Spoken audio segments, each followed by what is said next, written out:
Hello,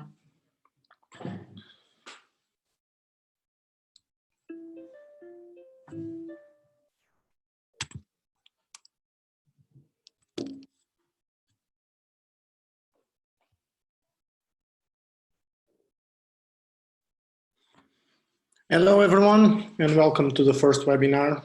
Today, we're going to talk about sports nutrition supplements, and especially muscle gain and exercise performance.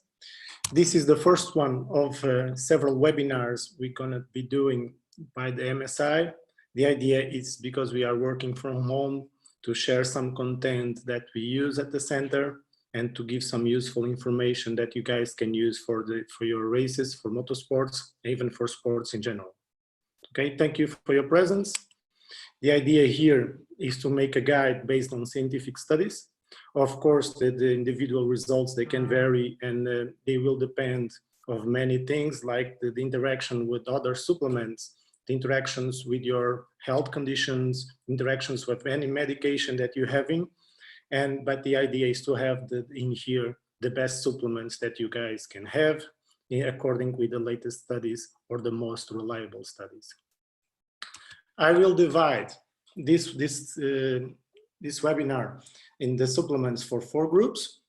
The first group will be core supplements. The second group will be primary supplements. The third group, secondary supplements, and then the unadvisable supplements. The idea with core supplements, they have the best profile, and they have the most quantity of studies, and they've proven to be more efficient in terms of sports performance.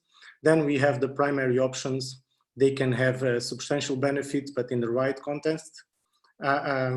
It suits the persons who have the right profile according with the needs. So if you have the profile that is in the right context, it's not for everyone, but if you enter it and find that you meet the criteria, considering that to your combinations.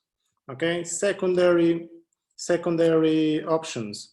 They have less evidence for their effects. They could work or be a waste of money, but we're gonna have them. I have someone here making a question. It's just a moment. Okay.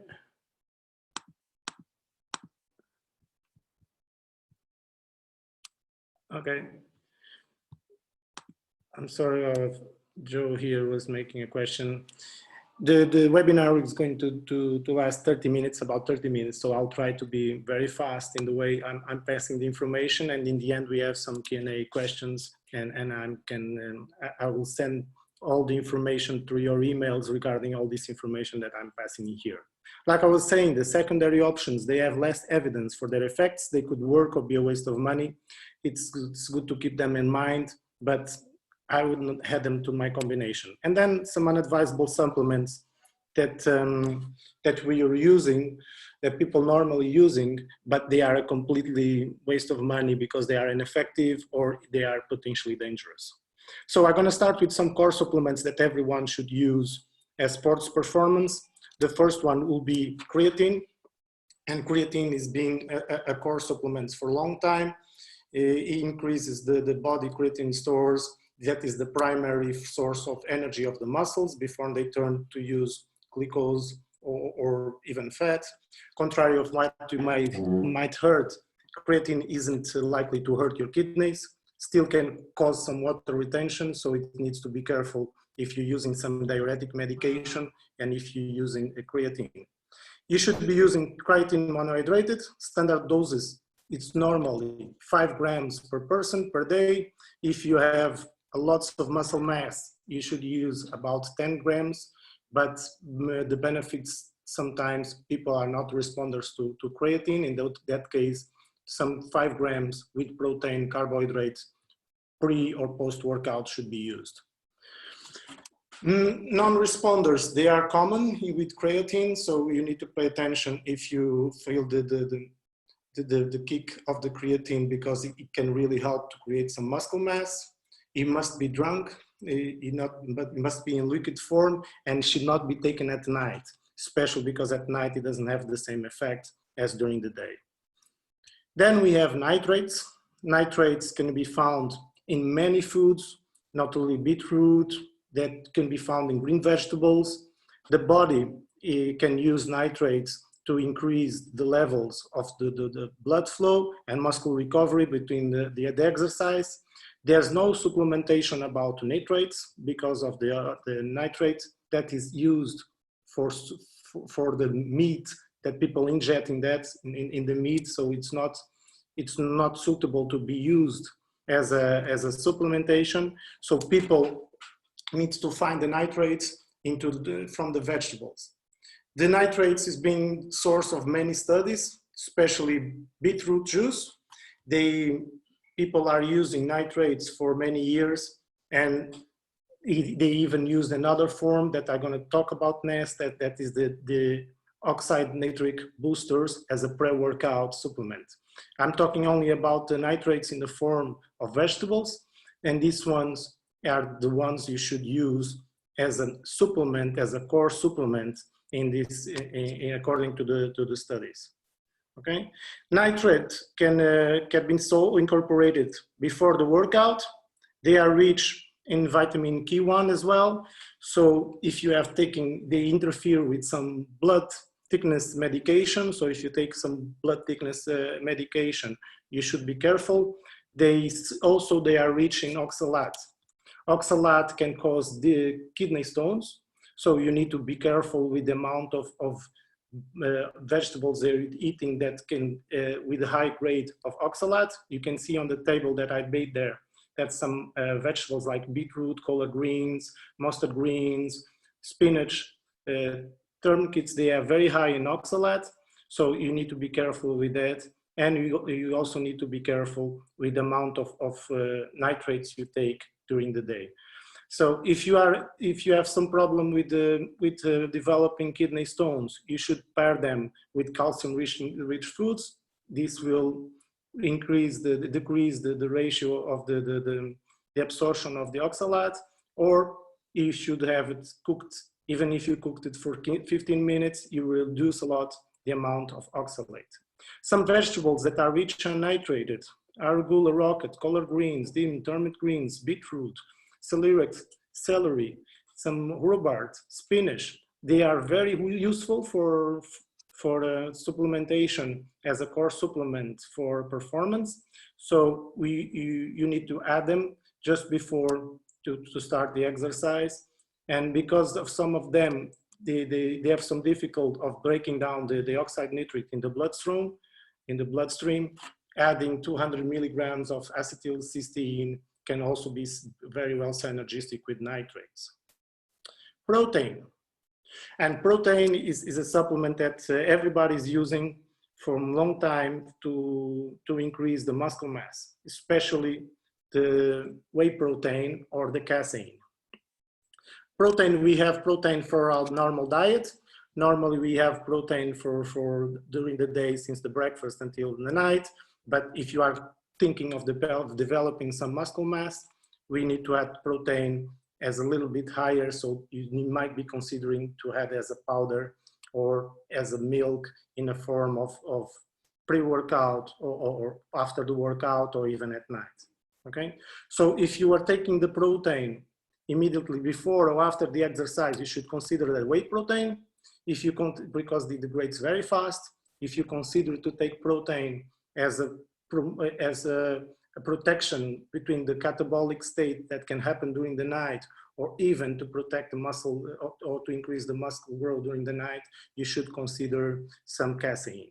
If you are vegan or vegetarian, whey protein doesn't have that much quantity of lactoses. For vegans, you can consider a soy protein or a 70-30 pea rice protein that can also work very well because it's very similar to whey protein. So unless you have a pre-existing condition that affects your liver or kidneys, the intake of the above the protein, it doesn't affect any organs. The quantity you should take, it should be according with your goals or the amount of exercise you're doing. So if you are, for example, trying to lose weight, you should consider taking protein as a quantity according to the weight you want to achieve and not to the weight that you currently have.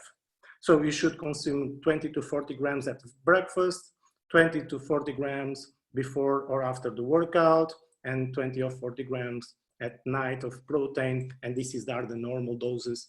So if you are a very highly active person, consider 1.2 to 2.0 kilos per gram per body, per grams per body per weight per day. So if you are, for example, a sedentary guy, 1 gram per kilo per day should be enough. Sugar and carbohydrates. Sugar, I'm considered sugar because they are very quickly digested carbohydrates. They are a very easy source of energy, and they should not be used as a normal diet. They should be used as a supplement. And sugar can be increase the quantity of insulin, that is a very anabolic hormone. It also can increase the quantity of oxide nitric in the bloodstream, and this is something that we should take on consideration while using sugar as a core supplement. For me, sugar should be used as in any very intense activity, but also in activities of long duration, like a marathon, for example. Okay, athletes before a competition, for example, before a race, they should take in consideration that if you take sugar immediately before a race, we can have an hypoglycemia, so a short period of low glycemia in the blood after, and this can be this maybe not be good to the competition. But if you take a normal carbo intake during the day for our workouts of mid-intensity and duration, this can be very useful, and you can have a really good kick, especially if you are in the 24-hour race in the middle of the night, or if you have a short duration race, about 20, 30, 40 minutes, that you can use sugar to potentially increase the amount of energy available or the muscle mass production. Primary options. So I spoke about the core options, and they are for creatine, the nitrates, the protein, and the sugar. This one, you should be used all the time, and it should be used as combination of supplements that you can put for workout and for competition. Primary options, they can provide some substantial benefit, like I said before, but they are not for everyone. You need to meet the criteria, and you need to find that they suit your needs in terms of supplements.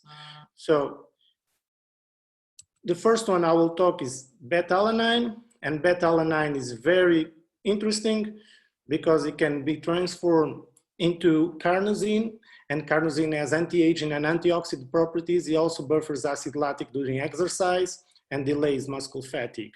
Essentially, beta-alanine supplementation can improve endurance, but there's a catch. It only can improve this acid lactic relation of endurance or tolerance in very short activities for 1 to 4 minutes. And you can feel the intake, you can feel the results after 14, 15 days of intaking 4 to 6 grams a day of beta-alanine. So beta-alanine is very useful, and I'm going to talk about another one that is sodium carbonate, but it's very useful for activities of high intensity, but in short duration. And short duration, I mean, for example, qualifying like 1 lap or a HIIT activity, something that you produce, some acid lactic, something that you produce that is very intense for all points of view, that you can use beta-alanine as a supplement to increase the tolerance to the high performance that is necessary for short time.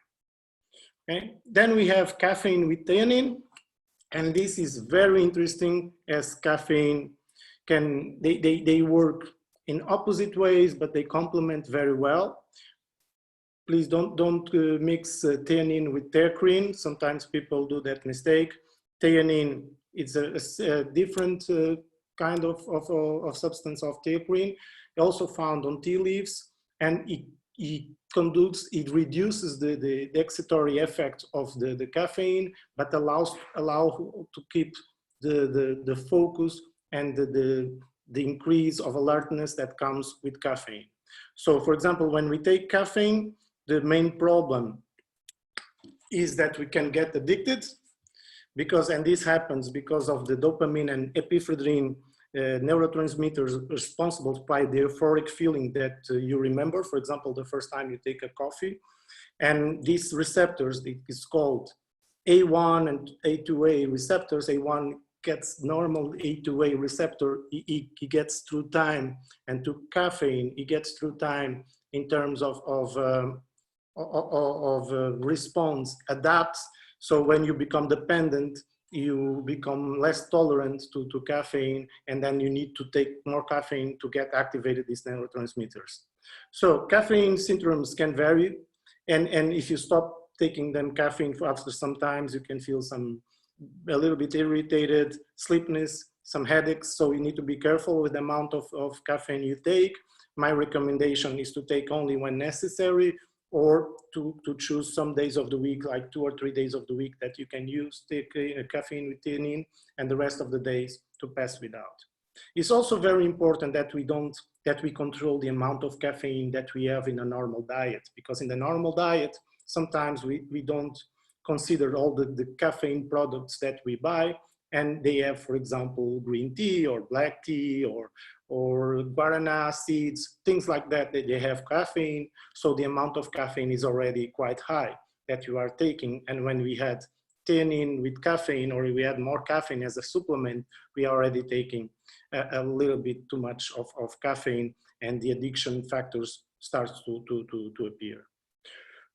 Other problem with caffeine is the interaction with some pharmaceutical components. So if you're taking any pharmaceutical drugs, any medication, you should be aware of what you can take of caffeine, but the rest, it's quite okay.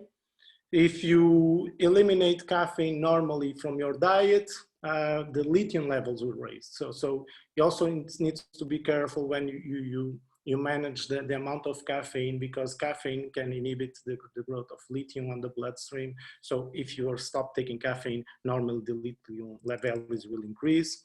And theanine alone, it doesn't make that much for performance. Theanine works very well to enhance performance when combined with caffeine. It becomes a primary option when combined with caffeine. So if you can see it, for example, for a boost aerobic performance, we're gonna take 100 to 200 milligrams of caffeine, up to 400 milligrams with an equal dose of theanine. For anaerobic performance, 400 to 600 milligrams of caffeine. I will stop because I have one participating here.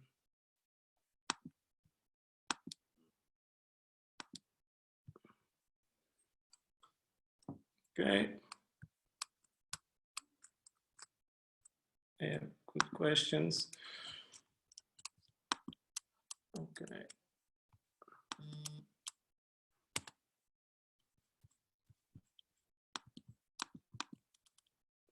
So the rest that I will talk about is going to be the secondary. So I have here.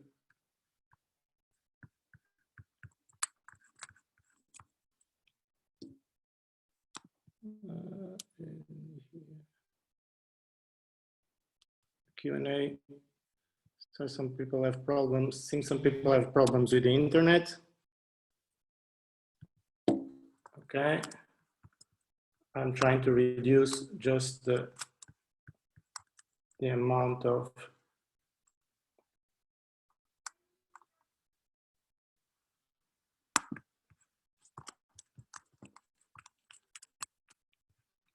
okay, I'll stop share. We're going to talk about secondary options. Secondary options, they have less evidence for their effects. They could work or be a waste of money.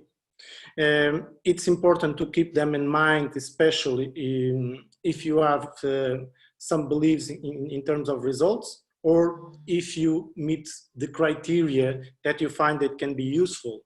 They don't have lots of side effects, so they are not, they don't represent the dangers. Is maybe sometimes not they don't make sense because they are a waste of money if you don't find them that you meet the right criteria. The first one I will talk about is adaptogens. And adaptogens, they are supplements, they are showing up very, very popular now in the market. And these adaptogens that we discussing, they normally are Panax ginseng, rhodiola rosea, or ashwagandha. Ashwagandha especially is very popular in studies, and they seems to can reduce the mental and physical effects of stress, and they work very well if, for example, in a race or event that is very stressful. For a competition, for example, I'll say that they can work very well as a supplement for a competition weekend. The most popular, the ashwagandha, they is subject of several studies now, but rarely in the context of increasing, for example, muscular power. Was never studied as a pre-workout supplement, but it can work as a preliminary evidence. They should suggest they can lower the perception of fatigue, and when it's taken before exercise, we can have this feeling of less fatigue, and for that reason we can increase a little bit the performance. They show to lower cortisol especially, and this one can be very useful because during a race weekend the amount can be very high. So if you take ashwagandha and you can reduce the levels of cortisol, that means that you will reduce the levels of stress that you are associated in terms of physiological stress. So it means that you can recover a little bit better and you can sleep a little bit better, especially if you can reduce the levels of cortisol in the end of the day. So to take ashwagandha, it's about 300 milligrams twice a day, or the 600 milligrams before the event. The Panax ginseng, 200 to 400 milligrams, and the rhodiola rosea, 8 to 160 milligrams of CHR5. That's the components that is normally used in the supplements of rhodiola rosea. So adaptogens, they work very well, especially under stress, especially in competition, but outside of that, they don't represent a supplement that could be used as a performance supplement, or if you don't compete, or you don't compete very regularly, or you don't feel the stress, there's no point to add them to the combinations. Then we have BCAAs. BCAAs, I didn't put them as a core. They are largely used. I didn't put them as a core because you already have BCAAs when you take protein. So it's kind of redundant to take BCAAs if you take whey protein or casein. They can work well if the exercise is a duration of more than 2 hours, but the studies, they show that in short time exercises or things like that, it doesn't have any effect, or the effect is proven minimal according to the studies. So the idea here is if you have any bigger endurance race or a long stint, and then you can find some useful, they can be some useful as a supplement combination. Also, the reduction of mental fatigue can be associated, but especially the first or second time that you take them. After that, it doesn't have any effect on that. And they have some advantage from the protein powders because they don't cause that nausea or stomach upset if you take too much. But before that, after that, it doesn't make any sense unless, like I said, you have a 2 hours race. The quantity you should take is about 10 to 20 grams before exercise in water or a sugary drink. Cholegenics, they are very, very popular as well nowadays. It's a supplement that increases the activity of acetylcholine. This is a major neurotransmitter involved in memory formation and muscle contractions. Elevated acetylcholine levels in neurons are associated with stronger muscle contractions. There is no strong evidence that they can work as power output, but in order to preserve memory formation, they are quite useful. Especially the two ones that I refer here as alpha GPC and CDP choline. They can work very well as a protector of the memory or enhancer of the memory in terms of fatigue. This is very useful, especially for motorsports, for example, that you need to come out of the car and you give some feedback back to the engineers and to the mechanics and things like this. And during the day, you need to remember what you did in the sessions before. So it can become very useful in case that you can use your memory in terms of power output or in terms of performance related only with power. The studies, they suggest they don't have that much interference, but as a protector of the mind, of the brain, it can have some interference, and this can be very useful as well. So alpha GPC, you can take 300 to 600 milligrams, and CDC choline 250 to 500 milligrams, 30 to 45 minutes before exercise. If you want to know something more about this, you can ask me later, and I can say exactly the protocols, but it can be very useful in those cases. I used it sometimes with drivers with very good results. The other one is HMB. HMB is a product from the amino acid leucine and is an anti-catabolic agent, especially during some conditions, or if you are under some conditions. For example, if you are fasting, or if you are not taking enough protein, or if you are under heavy exercise, HMB shows that he can, under these conditions, can protect a little bit the catabolic state or the destruction or the protection of the muscle mass. Under these conditions or normal conditions of normal intake of the supplements, it doesn't work. The results are proved minimal, and the studies, they show that it doesn't affect that much in terms of performance. So I will only take them if I'm fasting or not eating properly, or if I have, for example, a weekend that I'm performing and I know that it's going to be very demanding in even to meet the criteria of intake, of diet intake. Okay, the 3 grams of calcium HMB can show in the studies that can be useful. So that's the normal doses per day that you can take. Okay. Nitric oxide boosters, like I said before, this is not the vegetables. These are the pre-workout substance that normally people buy it, and normally people take it as a pre-workout. So the most common are arginine, citrulline, and agmatine. These boosters, they form a category of supplements that is supposed to increase the nitric oxide blood levels. And they work a little bit as a beetroot juice or the green leafy vegetables, but they come as a supplement, as a pre-workout, and normally with caffeine or other substances. They all have issues. The absorption of arginine by the intestines, for example, is very limited, and much is eliminated for the blood body before it can reach the muscles. Citrulline is better absorbed and is converted into arginine in the kidneys, but is in a controlled manner. It doesn't give you a spike. It goes like slightly above the levels of normal levels, with no peak of increase. Agmatine, it's a new one. It's coming now, but this lack of evidence in studies are still very, very high.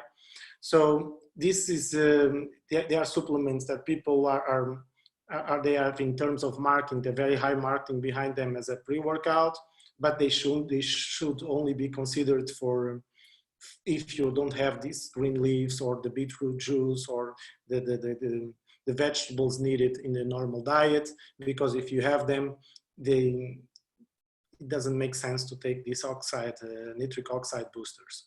Okay, don't take them with fat burners, because they counteract the effects of the fat burners, because the fat burners normally use a substance called yombimine, and this interferes with that, so it decreases the ability of the fat burners to act.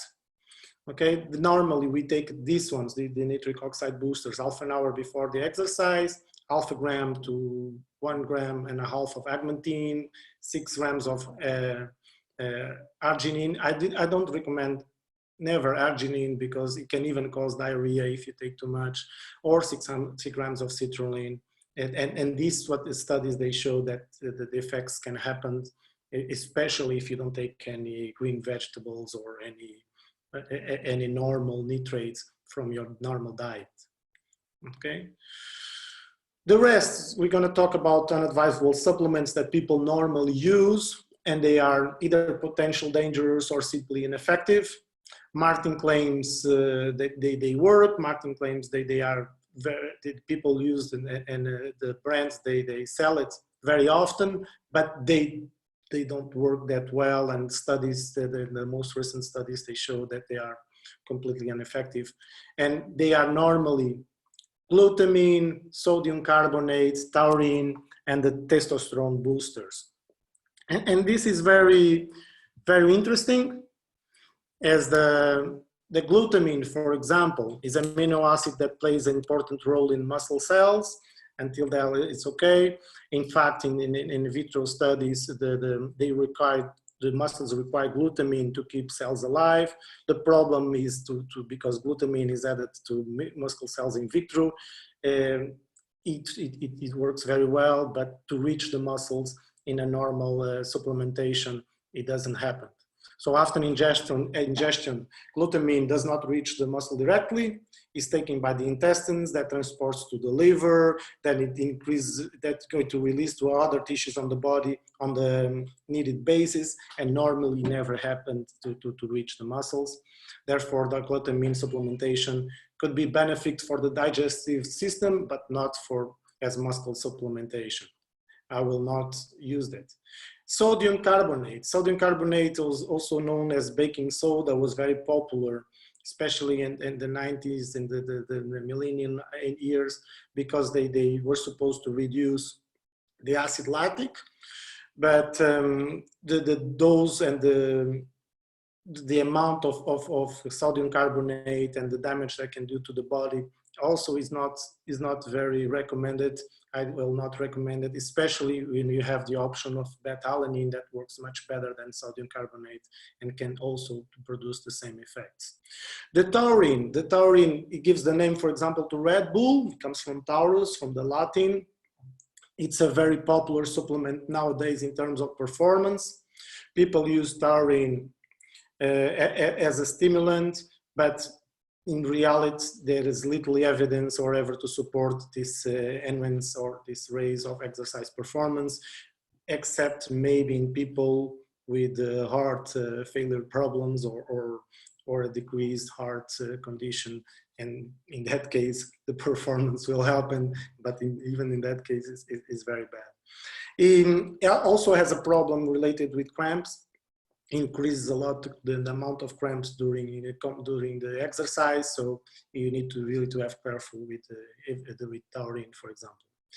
The testosterone boosters that people normally use, they are very common, especially Tribulus or maca, fenugreek, all these supplements, they are very common, but there's a little evidence that they show any good effects in terms of exercise performance.